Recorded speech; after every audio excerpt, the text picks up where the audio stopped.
फालतू की बात है, इसमें कोई सार नहीं है। तो कहने का मतलब केवल इतना ही है कि अगर जो है सचमुच ऐसी स्थिति है, उपाय की जो बात है, उपाय है और वो इसी बात से जुड़ा हुआ है, क्या कि जो कंसोलिडेटेड प्रकृति की स्थिति है हर एक आदमी की अलग अलग है। किसी की प्रकृति की स्थिति में जो उसका बंधारण है उसमें तमोगुण की प्रधानता होती है, किसी आदमी के शरीर में जो है रजोगुण की प्रधानता होती है, किसी के जो है बंधारण में सतोगुण की प्रधानता होती है, और बाकी दो जो है उससे दबे हुए होते हैं। एक प्रधान होता है, दो दबे हुए होते हैं। सतोगुण की प्रधानता वाली स्थिति तो बहुत विरल, रेयर, किंतु रजोगुण और तमोगुण की प्रधानता वाले लोग जो ज्यादातर दिखाई पड़े। तो जो सत्व गुण की प्रधानता वाला कोई आदमी हो तो उसको संसार छोड़ने की इच्छा तीव्र हो जाती है? ऐसा कोई जरूरी नहीं है। अच्छा, उसका खुलासा इतना ज्यादा हो जाता है, केवल ये है कि वो अगर संसार में रहता है तो संसार में रहते हुए भी उसकी वो विकसित स्थिति जो है क्या ना, उसका अपना हिसाब किताब जो सेट हो जाता है। अच्छा, ये कोई जरूरी थोड़े कि वो संसार छोड़ेगा। संसार छोड़ने जैसा कुछ नहीं। संसार छोड़ दे वो एक अलग बात है, मगर संसार का छोड़ना और संसार का पकड़ना ये भूल भरेली मान्यता है। वो अपने आप छोड़ता भी नहीं और अपने आप पकड़ता भी। अगर ऐसी किसी की ऐसी स्थिति हो जाती है तो वास्तविक यही स्थिति होती है कि वो कोई संसार को पकड़ता भी नहीं और संसार को छोड़ता भी। ये बात समझ में आती है? अच्छा, तो ये जो गुणात्मक स्थिति है, तमोगुण की प्रधानता की, रजोगुण की प्रधानता की और सतोगुण की प्रधानता की, इन तीनों की स्थिति के साथ जो है इस उपाय की स्थिति का संबंध है। अगर तमोगुण की प्रधानता की स्थिति है तो याद रखना कि उसमें कर्म का तत्व महत्वपूर्ण हो जाता है। बराबर? अच्छा, और अगर रजोगुण की प्रधानता की स्थिति है तो भक्ति का तत्व महत्वपूर्ण हो जाता है, और सत्व की प्रधानता की स्थिति है तो ज्ञान का तत्व महत्वपूर्ण हो जाता है। ये कब की स्थिति है? ये तब की स्थिति है जबकि ज्ञानोपरि स्थिति है, तब। और ज्ञान कैसा? ज्ञान दो प्रकार से, परोक्ष ज्ञान है, एक प्रत्यक्ष ज्ञान है, अपरोक्ष ज्ञान है। अच्छा, तो परोक्ष ज्ञान से पहले की जो स्थिति है वो तो केवल तैयारी है, प्रारंभिक कक्षा की स्थिति है, पशुता से ऊपर उठा है, बस वही, उसमें ही ये तीनों बातें हैं। ज्ञान की स्थिति का मतलब उसका जो है क्या नाम है, सत्व की एक अच्छी स्थिति उसकी दिखाई पड़ने लगे, वहां ज्ञान की स्थिति। और ज्ञान की स्थिति कौन सी ज्ञान की स्थिति? कि परोक्ष ज्ञान की स्थिति। अपरोक्ष ज्ञान भी नहीं आता। अपरोक्ष ज्ञान के बाद में तो बात पूरी हो जाती है। ये बात समझ में आती है? तो पहली स्थिति है ज्ञान से पहले की स्थिति, ज्ञानोपरि स्थिति, और दूसरी स्थिति है ज्ञानोत्तर स्थिति। ज्ञानोपरि स्थिति और ज्ञानोत्तर स्थिति। तो ज्ञानोपरि जो स्थिति है वो प्राथमिक कक्षा की स्थिति है, उसके बारे में चर्चा की जा सकती है, किंतु जो कर्म की जैसे प्रधानता वाले लोग हैं, उदाहरण के लिए बिल्कुल ही पशुता की स्थिति, बहुत ही जड़ता और तमस की स्थिति यहाँ होती है, वहाँ क्या होता है कि वहाँ ज्यादातर ऐसे लोग होते हैं जो कि जरा भी काम करना नहीं चाहते, धंधा करना नहीं चाहते, कुछ वो नहीं, घर में पड़े रहना चाहते हैं। घर में कोई दूसरा बीवी अगर है तो वो है, बस वो पी लेंगे दारू, पड़े रहेंगे, और बीवी कमा के लावेगी, उनको खिलावेगी, सब कुछ होगा। ये जो प्राथमिक कक्षा की जो स्थिति है, मारामारी करना है, वैसा वो सब प्रारंभिक कक्षा की स्थिति तुम अपने आसपास तलाश करोगे तो तुमको दिखाई पड़। ये बराबर, ये बात समझ में आती है? अच्छा, अब इसमें से आदमी का थोड़ा बहुत विकास होता है, थोड़ा बहुत विकास होता है तो उसको कुछ सूझता है। किस रूप में सूझता है? उसको ऐसा दिखाई पड़ता है, अरे यार मेरा बीवी है, मेरा बच्चा है, मेरा घर है, परिवार है, ये है, वो है, इसके लिए मुझे कुछ करना चाहिए। तब उसके जीवन में थोड़ी गति शुरू होती है, रजोगुण थोड़ा सा हो तैयार। हालांकि ये प्राथमिक स्थिति है, अभी कोई ये अच्छी कोई विशेष महत्व की स्थिति नहीं है, मगर वो थोड़ा बहुत फिर अपना पीता है, खाता है और सब कुछ करता है, सब बात है, मगर संग संग थोड़ा बहुत बीवी बच्चों के लिए प्रयत्न करता है। ये पहली स्थिति।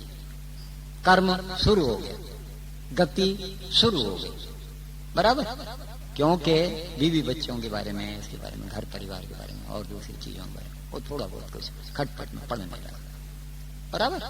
अच्छा, तो ये जो स्थिति बनी, इस स्थिति में से थोड़ा सा कर्म की स्थिति आई। अच्छा, अब कर्म की स्थिति में एक अनुभव तुम्हें हुआ होगा, अगर तुमने विचार किया हो। कर्म की स्थिति में एक अनुभव होता है आदमी को कि आप हजारों कर्मों के लिए प्रयत्न करते हैं और आपके सभी कर्म सफल नहीं होते, सभी काम में आपको सफलता नहीं मिलती, ज्यादातर तो असफल ही होते हैं। ये अनुभव है, बराबर। अच्छा, तो ये जो अनुभव है, इस अनुभव से उसको एक अगली चीज का पता चलता है, अगर वो सिंसियर खोज करने वाला है। क्या पता चलता है?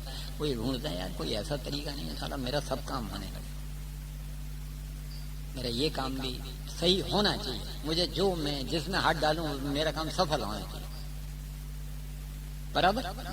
दरेक की ये खोज है, कोई भी आदमी हो, किसी को भी ले लेना, दरेक की ये खोज है कि वो ये चाहता है कि कोई किसी तरह का ऐसा उपाय हो जिस उपाय में कि उसके सब काम हमेशा सफल हो, बराबर। ये बात समझ में आती है? तो वो ऐसे जो है उस उपाय की फिक्र में और उसमें इधर उधर फिर तपास करना शुरू करता है।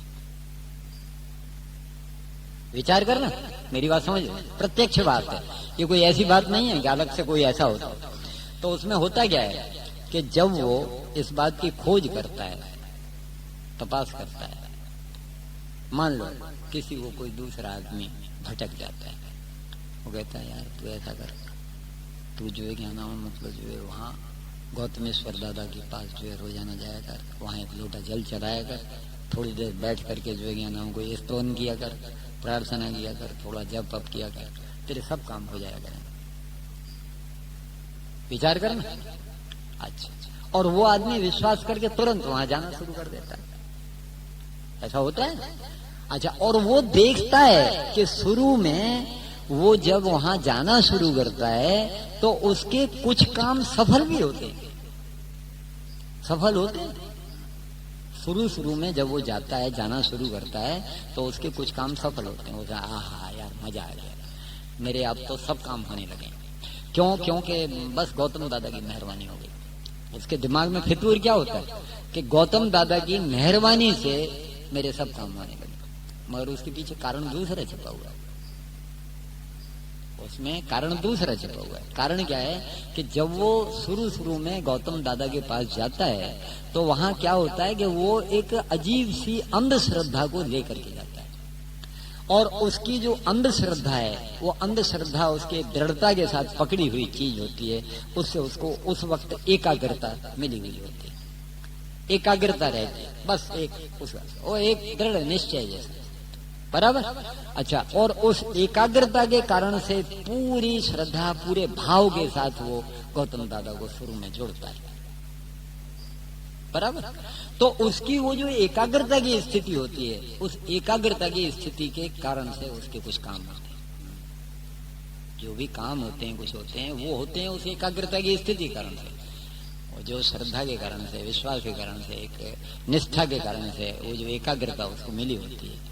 अच्छा, वो एकाग्रता हमेशा तो रहने वाली नहीं, 10, 5, 15 दिन रहेगी, महीने भर रहेगी। शुरू में जब तुम जो वहां जाते हो तो बड़ा अच्छा लगता है, वैसे बहुत बढ़िया हुआ वैसे, और उसके बाद में 15 दिन बाद जो क्या नाम है वो जो तुम्हारा गौतम दादा के पास जाना है वो फिर एक रूटीन बन जाता है, वो एकाग्रता नष्ट हो जाती है, केवल एक ऊपर का नाटक रह जाता है, एक कर्मकांड जैसा रह जाता है। ऑटोमेटिकली जैसे चले जाते हो, वहां पहुंच गए, लोटा जल चढ़ाया, मन कहीं भटकता रहता है। वो जो 15 दिन शुरू में वो मन उसके साथ 24 घंटे जुड़ा रहता था, वो चीज अब नहीं है, एकाग्रता नहीं, एकाग्रता जा चुकी है। बात समझ आती है ना? एकाग्रता जा चुकी है तो अब काम होना भी बंद हो गया। फिर भी वो महीने 2 महीने वहां जुड़ा रहता है, वो सोचता है शुरू में मेरा काम होता था साला गौतम दादा ने, अब वो गौतम दादा कोई कारण से नाराज हो गया मालूम पड़ता है, वो शुरू में मेरे ऊपर बहुत मेहरबान था, उसने मेरे सब काम कर दिए थे। अब वो नाराज हो गया, फिर कुछ दिन बाद वो नाराजी करता रहता है। बाद में उसमें अरे यार कुछ नहीं है, वो नाराजी होती है तो मैं इतना रोज उसको मनाता हूँ। वो कभी श्रीफल चढ़ाता है, कभी कुछ और करता है, कुछ पे दूध चढ़ाता है, फलाना करता है, अमका करता है, ढमका, फिर भी वो तो राजी थे, क्योंकि वो जितना ज्यादा ये करता जाता है वो सब कर्म कांड बन के रह जाता है। वास्तविक जो जुड़ान होना चाहिए और वो जो एकाग्रता आनी चाहिए वो बात तो बनती नहीं, वो बात तो खत्म हो चुकी है, जा चुकी है। तो नतीजा ये होता है कि महीना 2 महीना और निकलता है और अंत में वो वहां से कंटाड़ करके कह देता है, ए भाई यहाँ कुछ नहीं है, मैं भूल हो गई, कोई वैसे ही बाई चांस हो गया होगा, नहीं तो मेरा काम जो उस वक्त शुरू में होता और अब नहीं होता, ऐसा कैसे हो सकता है? तो इसका मतलब गौतम दादा हदा के पास कुछ नहीं रखा है, सब बकवास है, आपने कोई गौतम दादा के पास जाना नहीं, बराबर। और उसके बाद में वहां से जो जाना आना हो सब छोड़ देता है। तो उसको दूसरे इस बिंदु का पता चलता है कि अंधश्रद्धा जैसी कोई श्रद्धा का केंद्र कहीं ना कहीं ढूंढता है और वहां से वो काम अपना पताने की कोशिश करता है। उसकी जो अर्थार्थी की स्थिति है, ये स्थिति अर्थार्थी की है। अर्थार्थी समझते हैं ना, अर्थार्थी का मतलब है तुम्हारा कुछ प्रयोजन है, गौतम दादा के पास जाते हो मगर वो प्रयोजन लेके जाते हो, मेरा ये काम हो जाए, स्वार्थ से जुड़ा हो, तो अर्थार्थी है। गीता में एक श्लोक आता है, उसमें उसने स्पष्टीकरण किया है, वो कहता है कि 4 प्रकार के लोग मेरा स्मरण करते हैं, अर्थार्थी, आर्त, जिज्ञासु, अज्ञानी। कृष्ण अर्जुन से कहता है कि 4 प्रकार के लोग मेरा स्मरण करते हैं, अर्थार्थी, आर्त, जिज्ञासु, अज्ञानी। एमा अगले श्लोक में ते कहे छे कि एमा भी जे ज्ञानी छे ते मने परम प्रिय छे। જ્ઞાની એને પરમ પ્રિય છે, શા માટે? ક્યોંકि જ્ઞાનીને પડી નથી, જેને પતો લગી ગયો છે કે જ્ઞાની છે, એની એ સ્થિતિ છે કે જે તું છે તે હું છું, એમાં ક્યાં માથા મારીને પડો, तो हूं तारी शू चिंता करूं। वही कबीर वाली बात आ गई है कि आगे पीछे हरि फिरे, कहत कबीर कबीर, तो अब हरि क्यों? क्योंकि कबीरा मन निर्मल भयो, इतना निर्मल हो गया, ऐसी स्थिति हो गई। वहां आगे पीछे अगर हरि फिरते हैं तो क्या आश्चर्य की बात है। तो वो जो स्थिति है, वो स्थिति इस बारे में इशारा करती है, यहां से वहां, वहां से वहां, वो अंधश्रद्धा के चक्कर में भटकता रहता है। मगर फिर भी वो एक जगह से भटक करके दूसरी जगह कुछ ही दिनों में, महीने भर के भीतर 15 दिन के भीतर दूसरी जगह जाना शुरू कर देता है। ऐसा क्यों होता? अगर वहां कहीं कुछ नहीं है तो फिर वो इस झंझट में निकल क्यों नहीं जाता कि कुछ नहीं है, सब बकवास है।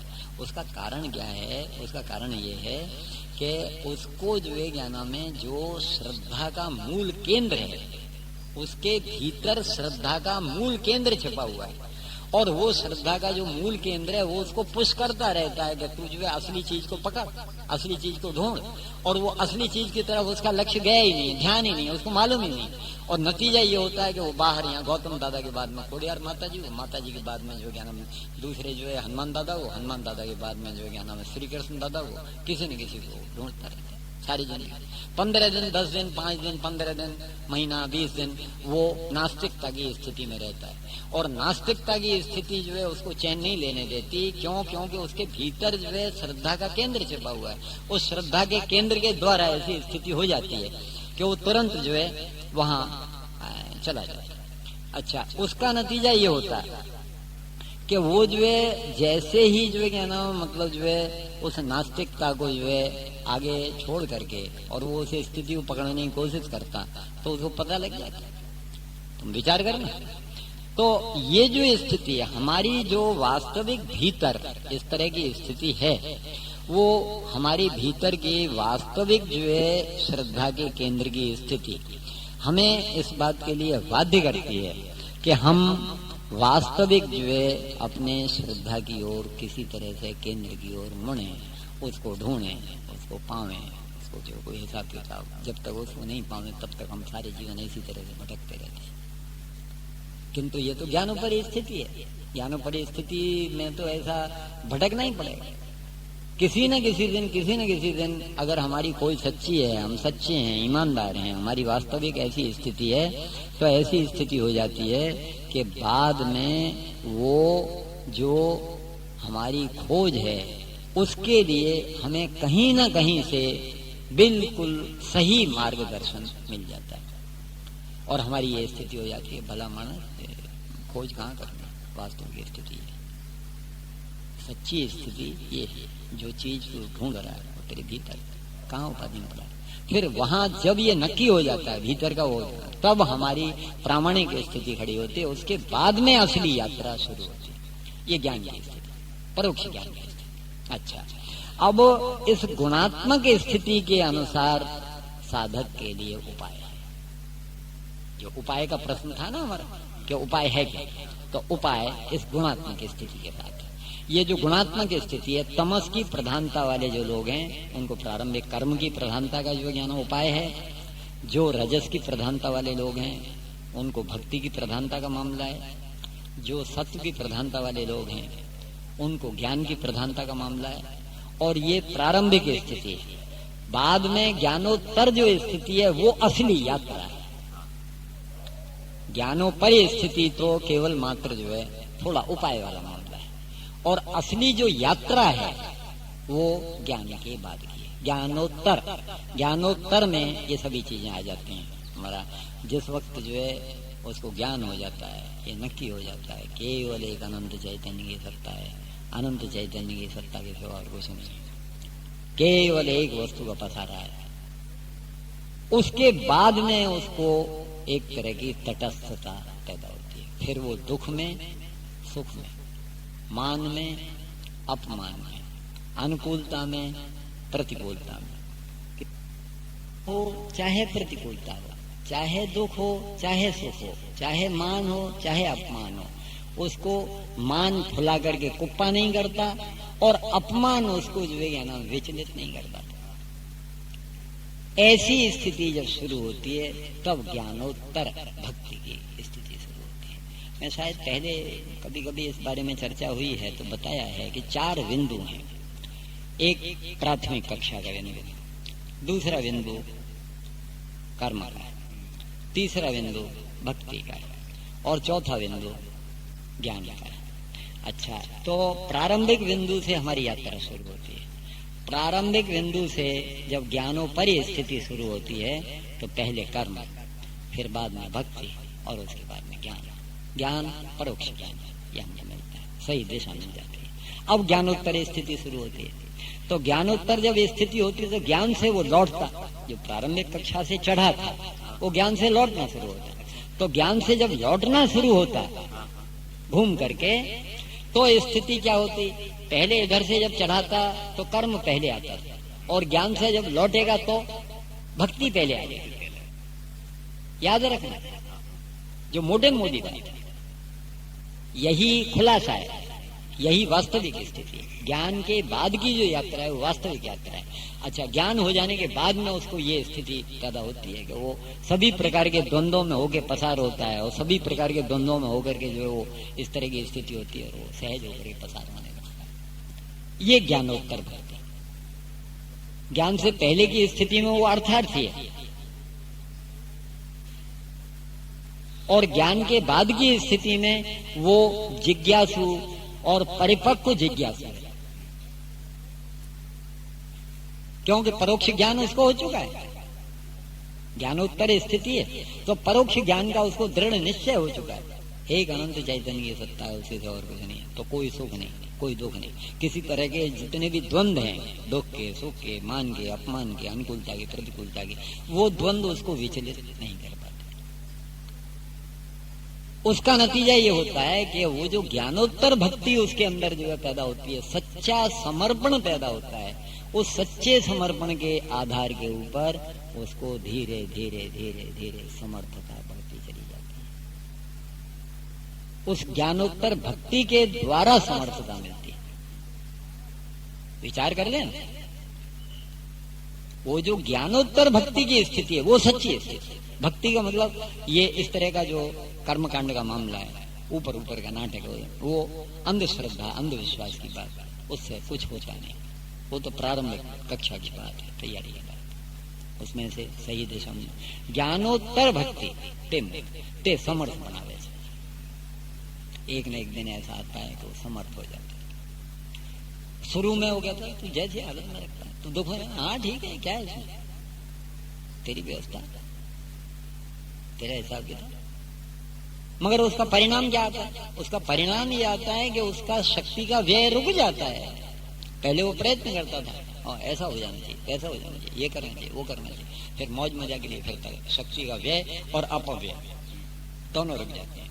चित्त की वृत्तियां सब शांत होने लगती हैं, सब कुछ शांत हो जाता है। ऐसी स्थिति बन जाती है कि उस शांति की स्थिति में से उसको समर्थता मिलने लगती है। शक्ति का व्यय रुक गया, अपव्यय रुक गया। व्यय और अपव्यय रुक जाने के कारण से शक्ति का संवर्धन होने लगता है। नतीजा ये होता है कि उसको समर्थता मिलने लगती है। समर्थता जब मिल जाती है खूब, बिल्कुल उसको विचार जो जागृत होता है और पूरा होने लगता है। पहले वो प्रकृति हो गया था, तू जिस हाल में रखता है बराबर है, और बाद में जब वो समर्थ हो जाता है तो ऐसी स्थिति होती है प्रकृति उसको अनुसरण करती है। विचार करना, ज्ञानोत्तर भक्ति की जो स्थिति है वहां स्थिति ऐसी है कि उसको विचार उठता है और प्रकृति पूरा करती है, ये स्थिति हो जाती है। अच्छा, अब उसको समर्थता मिल गई। मगर समर्थता मिलने पर भी जो ज्ञाना में कहीं कोई सूक्ष्म अहंकार तो नहीं रह गया है। अगर रह गया है तो वो खत्म होना चाहिए। ये परमात्मा की इच्छा उससे अपेक्षा करती है और उसको उसने समर्थता दी है। भगवान की कृपा का प्रसाद है समर्थता, भगवान की कृपा का प्रसाद है। वो जो कृपा का प्रसाद है, उस कृपा के प्रसाद के आधार पर स्थिति ऐसी बनती है कि भगवान फिर उससे ये अपेक्षा करता है, भला मानस मैंने तुझको जो दिया है, तुझको शक्ति दी है, सामर्थ्य दी है, तो अब बहुत कुछ कर सकता है, तेरी इच्छा जागृत होती है, पूरी हो जाती है, तो सब कुछ है, तो अब तू मेरा काम कर। अब तू क्योंकि समर्थ हो गया है, समर्थ होने के बाद में कोई आपका छुटकारा नहीं हो जाता। समर्थ होने के बाद में अस्तित्व की विहीनता की स्थिति का आपको पता लगना ही चाहिए।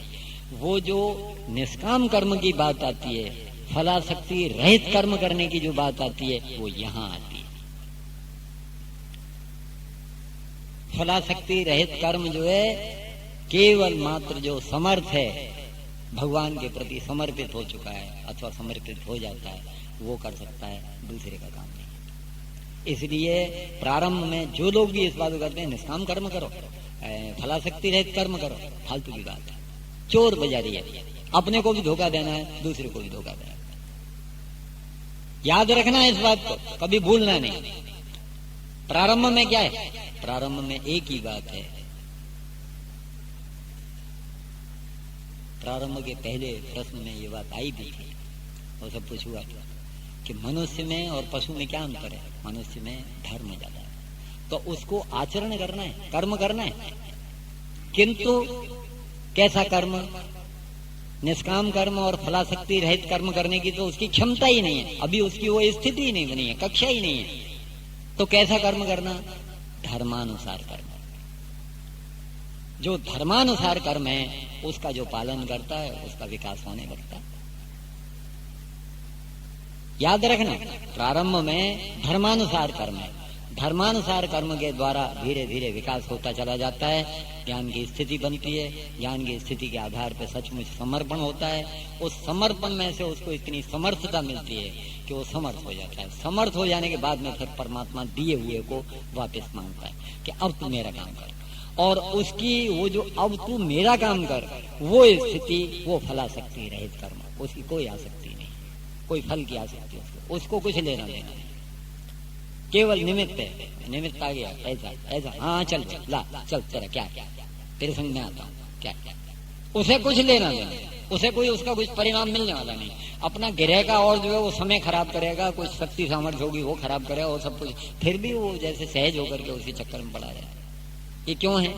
वो फलाशक्ति रहित कर्म है, अनासक्त स्थिति वाला कर्म है, वो होता रहता है, वो सब कुछ होती है। तो वो ज्ञानोत्तर भक्ति, ज्ञानोत्तर भक्ति से अगला बिंदु ज्ञानोत्तर कर्म, और ज्ञानोत्तर कर्म की जो है सीढ़ी से जो पार निकल सके, अर्थात ज्ञानोत्तर कर्म अस्तित्व विहीनता की स्थिति, केवल भगवत इच्छा के ऊपर दिखा है, मेरा कोई प्रयोजन नहीं, मैं हूं ही नहीं, हूं छू क्या, तारी जे इच्छा तू जे करे तू करे, તું જેવો નિમિત્ત ખડો કરી દે તેવો હું પૂરો કરી દઉં, મારો આપણો કોઈ પ્રયોજન નથી. એવી જેની સ્થિતિ હોય છે, એવો ફલાશક્તિ રહે અને અનાસક્ત ભાવથી કર્મ કરે છે, એવી સ્થિતિ હોય છે, તે मानस अंत में परिपूर्णता की स्थिति को अथवा वो जो चरम विकास की स्थिति है उसको प्राप्त होता है. याद रखिए. अच्छा, अब इसमें उपाय की बात का कुछ खुलासा हो गया है. उसको जो है तुम चाहो तो अब कंक्लूजन कर सकते हो कि उपाय का क्या क्या. उपाय की बात उसी तरह समझ लो जैसे 3 पहिए की गाड़ी होती है. 3 पहिए की गाड़ी में क्या होता है, एक पहिया आगे होता है, 2 पहिए पीछे होते हैं, आदमी पकड़ के चलाता है. अच्छा, उस 3 पहिए की गाड़ी में जो एक पहिया आगे होता है उसकी तुम प्रधानता समझ लो. दरेक जीव में कहीं तम की प्रधानता है, कहीं रज की प्रधानता है, कहीं सत्व की प्रधानता है. 2 जो पहिए हैं वो दूसरे तमस और रजस के हैं, अथवा जो है सत्य के और रज के हैं, अथवा जो है तम के और सत्य के हैं. इस तरह एक आगे होता है. उस एक के आगे के हिसाब से दरेक की जो कक्षा बन चुकी है, कोई 6ठी कक्षा में, कोई 8वीं में, कोई हाई स्कूल में, कोई हायर सेकेंडरी कर रहा है, कोई BA कर चुका है, कोई MA कर रहा है, और अनेक जन्म जन्मांतर के संस्कार लेकर के दरेक जीव आ रहा है. दरेक जीव की ये स्थिति है, अनेक जन्मों के संस्कार लेकर के आ रहा है. उसके अनुसार उसकी कक्षा है, उस कक्षा के अनुसार उसका वो हिसाब किताब दिखाई पड़ता है. बराबर. तो जहां बहुत ही क्लाइमेक्स वाले जो है साधक हैं, जो वास्तविक प्रयोजन को, वहां उनसे उसी तरह की जो विकास की स्थिति है कि ज्ञानो परिकर्म. पहली बात, ज्ञानो परिकर्म से ज्ञानो परि भक्ति, ज्ञानो पर भक्ति से फिर ज्ञान, वो परोक्ष ज्ञान. परोक्ष ज्ञान के बाद में ज्ञानोत्तर भक्ति, ज्ञानोत्तर कर्म और पूर्णता. अब इन जो भी बिंदु हैं, ये जो 7 बिंदु हैं, इन 7 बिंदुओं में से आप कहाँ हैं ये आपको ढूंढते रहना पड़ेगा. आप कितने पानी में हैं ढूंढते. ज्ञानोपरि कर्म की स्थिति है, अथवा ज्ञानोत्तर कर्म की स्थिति है, अथवा ज्ञानोत्तर भक्ति की स्थिति है, अथवा ज्ञानोपरि भक्ति की स्थिति है. आपके जीवन में क्या प्रधानता है, कर्म की प्रधानता है या भक्ति की प्रधानता है या ज्ञान की प्रधानता है, वो आप. बाकी है यही. इसमें से अलग अलग जो है उसके फांटा हो सकते हैं. योग की प्रक्रिया है, वो भी पूर्णत्व के विकास की एक प्रक्रिया है. नाद योग की प्रक्रिया है, जप की प्रक्रिया है, मगर वे सभी प्रक्रियाएं शुद्धि से जुड़ी हुई हैं. अगर शुद्धि है, शुद्धि मूल है. शुद्धि के बिना कोई भी प्रक्रिया, किसी भी रास्ते से तुम जाओ, किसी भी रास्ते से आगे बढ़ो, जब तक शुद्धि की स्थिति नहीं होती, ये उसी तरह का मामला है कि जहाँ ज्ञान की स्थिति बन गई है, परोक्ष ज्ञान की स्थिति हो गई, असली यात्रा का मामला है. तो शुद्धि की स्थिति के बाद में कोई हिसाब किताब बैठता है. उससे पहले तो ऊपर ऊपर की तैयारी है. ज्ञानोपरि कर्म अथवा ज्ञानोपरि भक्ति अथवा प्राथमिक स्थिति, ये ऊपर ऊपर की बात है, प्राथमिक स्थिति. और ये प्राथमिक स्थिति जो चलती रहती है. अब हमको ये निर्णय करना पड़ेगा, कर्म भक्ति ज्ञान, कर्म भक्ति और ज्ञान की आनुषंगिक स्थितियां, योग की स्थिति, जप की स्थिति, नाद की स्थिति, कुछ और ध्यान की स्थिति, दूसरी और चीजें, ये सब जो भी जितना ज्यादा विवरण दिया जाता है उसका, तो वो आदमी की कक्षा के अनुसार जुड़ी हुई बात है. उसमें कोई विशेष बात नहीं है. ज्यादातर जैसी स्थिति वाला साधक होता है. अब गीता के 18 अध्याय हैं. गीता के 18 अध्यायों में इस प्रकार का स्पष्टीकरण है कि शुरू के जो 6 अध्याय हैं वो कर्म के हैं. शुरू के जो 6 अध्याय हैं वो कर्म के हैं, और उस कर्म के अध्यायों में गीता ने योग को भी आनुषंगिक रूप से शामिल कर लिया है.